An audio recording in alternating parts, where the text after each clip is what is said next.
There is an allegation. Allegation bá wà. Mo fẹ́ kẹ́ kọ́kọ́ gbọ́ fídíò yìí. Cyberspace kò tún lélẹ́yìí o. Ẹ máa gbọ́. Mo fẹ́ kẹ́ gbọ́ eléyìí. Ó níbi tí mò ń lọ. Ẹ bá mi share show yìí. Ẹ bá mi tag gbogbo àwọn àfà. Ẹ bá mọ̀. Mo fẹ́ kẹ́ share show yìí. Mo fẹ́ kẹ́ tag àwọn ọmọ yín tó wà nílùú òyìnbó. This show, I want you to tag your family, your friends, most especially your children. I want to expose how Iyabo Ojo has been destroying a lot of people. I want you to listen to this video. Listen to it. Cyberspace kò tún lélẹ́yìí o. Ẹ máa gbọ́. I'm so part of the video, and you can call me how are you doing? I was doing my own show, Jeje. I think this was 2018 or 2019 or 2020 or 2020, maybe 2018, 2019. Ẹ máa wo show, yẹ wá gbọ́ show.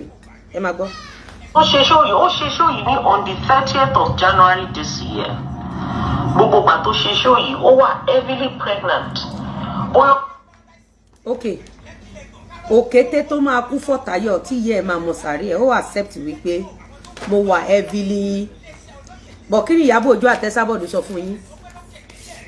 Kí ni Iyabo Ojo àtẹ́sábọ̀dù sọ fún yín? Kí ni Gistlover sọ fún yín? Ẹ máa gbọ́. Lóyún kò lóyún yẹn ò mí ní pé bóyá ó máa jà bóyá ó máa báyé àwọn èèyàn jẹ́ or not. Nítorí pé wọ́n fẹ́ gba donation. Wọ́n fẹ́ gba ransom lọ́wọ́ mi. Àìsanwó mọ́ǹsìn ló fàtáyé tí wọ́n fi ń bàjẹ́. Owó tí Lizzy Anjorin ò fún wọn mọ́ London Gistlover làwọn rí bí ká ní pé Lizzy ń ba yé àwọn jẹ́. Ẹ gbọ́ mi. Ó ní mo so this show should be around 2020. Ṣé mo ti di speaker bí? Ẹ máa gbọ́. Pé ọmọkùnrin yẹn ní frosta. Ọmọkùnrin ó jẹ́ ènìyàn kan tó jẹ́ pé onísùúrù ènìyàn ni. Ó pọ̀ ọmọkùnrin kan ní frosta. Ọmọkùnrin yẹn jẹ́ onísùúrù èèyàn. Ẹ máa gbọ́. Kò ń ṣo ní wàhálà. Àmọ́ torí pé Lizzy Anjorin olójú kòkòrò lè wọ̀ bíà oníjẹkújẹ. Ó fẹ́ dó ẹni ẹlẹ́. Ṣé gbọ́? Wọ́n ní mo fẹ́ dó 419.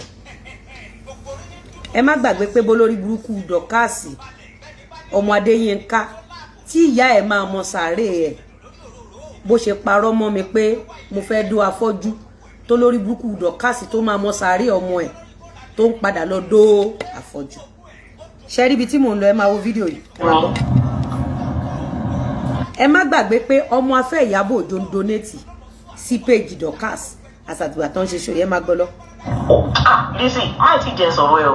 Mo ń bọ̀ o. Ṣé ẹ gbọ́ bọ́n ṣe bẹ̀rẹ̀ sí ní halẹ̀ mọ́yàn nítorí pé ẹ gbọ́dọ̀ sanwó fún Gistlover. So torí pé tẹ bá ti ń di ilé owó tẹ fẹ́ san fún Gistlover, àwọn ilé tí máa sọ fún ẹ pé àwọn ń bọ̀ fún ẹ o. Àwọn ń bọ̀ fún ẹ o. Ẹ jẹ́ ká lọ sínú main show tá ń lọ. Inú main show tá ń lọ lélẹ̀. Tọ́ síbẹ̀ farabalẹ̀. Ó níbi tí mò ń lọ. Ṣé rí ẹ̀yin tẹ́ ń ralẹ̀ lọ́wọ́ mi. Ẹ̀yin ni mo ní show yìí fún jù lálẹ́. Ẹ̀yin tẹ́ ń ralẹ̀ lọ́wọ́ mi. Àtẹ̀yin tẹ́ ń ṣe project ní Nàìjíríà. Ẹ̀yin ni mo ní message fún jù. Ẹ já yọ gbóṣò yìí. Wọ́n máa ń já kíní yẹn já pọ̀ mọ́ra wọn ni. Inú bí ní pọ́blẹ́mù. Tó ń dùn pọ̀. Ẹ lẹ́sìn kẹ́ gbóṣò yìí. Ẹ jẹ́ ká fi joyè Queen Mother. Ẹjọ́ kò pọ̀ sí Iyabo Ojo lónìí. Ó lè dáa fún gẹ́ẹ̀yì láyé. Ayé gẹ́ẹ̀yì ti bàjẹ́.